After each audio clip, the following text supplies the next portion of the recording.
Hey everybody, Matt Rosenthal, CEO of Mindcore Technologies. I am back this week with an IT tip of the week. We've done a bunch on security. We're going to keep doing security.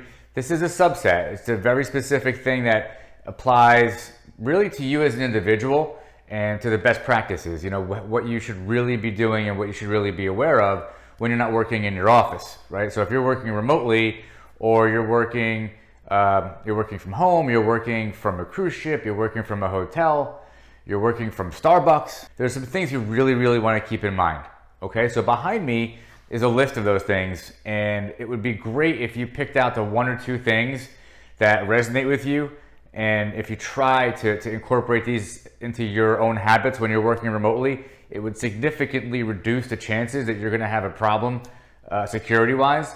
Okay, the first thing at the top of the list is, I use the word always, use a hotspot, but what I want to say is try to use a hotspot. If you can, use your phone, flip on the hotspot feature on your phone. If you don't know how to do that, send me a message down below and I'd be happy to tell you how to do it. Or if you can get yourself like a Verizon or an AT&T hotspot. I use a Verizon hotspot. It works pretty well everywhere in the country. But if you can get one of those, and now they can connect multiple devices to one hotspot. It's been like that for a while. If you can get yourself one of those, look, you've got control of your internet connection, so you know it's pretty secure. Highly recommend that. Okay, if you happen to be using a cloud desktop, now this is once you're on a connection somewhere, and I just wanted to throw this in there. If you happen to be using a cloud desktop, and that could mean that your organization uses like a terminal server solution or something like that, or maybe you're working in AWS, wherever you are, try to stay inside that cloud desktop. Working outside of it kind of increases your chances of having a problem. So if you're in that inherently secure cloud desktop environment, just stay in there, work in there. Don't go back and forth, okay? This is if you're in a public location, okay? The next thing is, if you're at a business, so if you're at a business, if you're visiting a business, use their Wi-Fi, okay? They're gonna give you a password, you know, well, you should be confident enough that if you're in a business and that business is taking care of their IT, jumping on their Wi-Fi, and it should be a very reliable place to be, assuming that they have a secure connection. So if they just have an open connection and say, hey, just jump on, personally, I wouldn't even go on that connection. You want to make sure that they give you a password, right? So as long as they have a password, you know that you're there and they're securing their environment to some degree, and you can feel confident to jump on their Wi-Fi and do what you have to do. Still limit what you're doing, do just what you need to do, but definitely a level of confidence. So just be aware of that when you're in somebody's office. If their Wi-Fi is open and unsecure, I wouldn't use it. I advise against it. I'd go back to using my own hotspot, which is what I do in those situations. I think this is kind of the same thing I just mentioned. Don't use unsecured Wi-Fi networks. So broadening it, you may not be in somebody's office. You could be anywhere. You could be sitting at a park. You could be sitting at a friend's house. You could be in a restaurant. I mean, there are endless amounts of things you could be doing. If you see an unsecured connection, I recommend don't use it. In fact, there's no reason, unless it's an emergency and you've really got to get on the internet, go back to the hotspot, go back to your phone, or just seek out a solution one way or the other where you know that you're on a secured Wi-Fi connection, okay? Use Chrome. Chrome has really solid security features.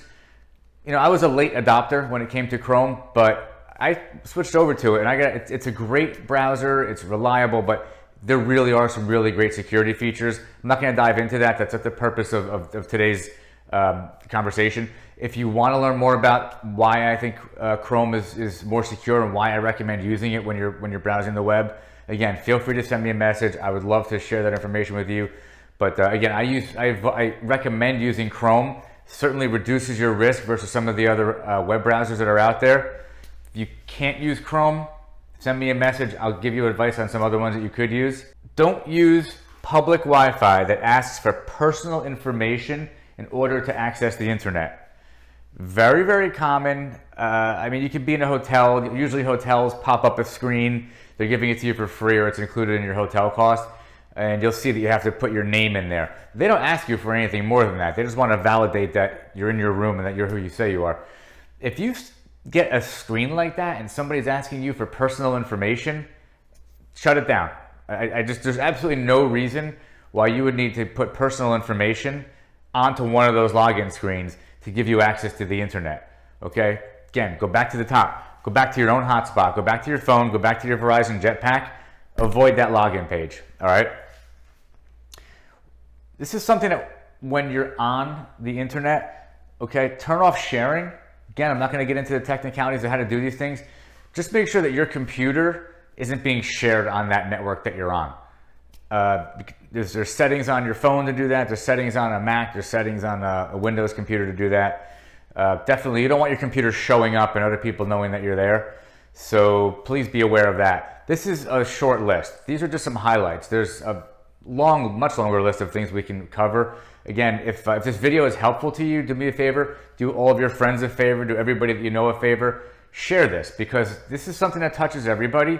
A little bit of knowledge, a little bit of just kind of changing some habits and just taking the extra second when you're out somewhere to keep some of these things in mind could save you a tremendous amount of pain, a tremendous amount of discomfort. The last thing you want is somebody getting a hold of your personal information, your bank information, your login information for your company's network. I mean, the list goes on and on and on. So please share this video, like the video. Let's help as many people as we can. If you have any questions, if you want me to dive into any of this stuff with you personally, shoot me a message. I'm happy to give you a call. I'm happy to explain to you how to do some of these things. And I'm certainly happy to share the much longer list of things that you guys can do to secure yourself and to be safe when you're surfing the web. All right? Have a great day. Thank you so much for watching this.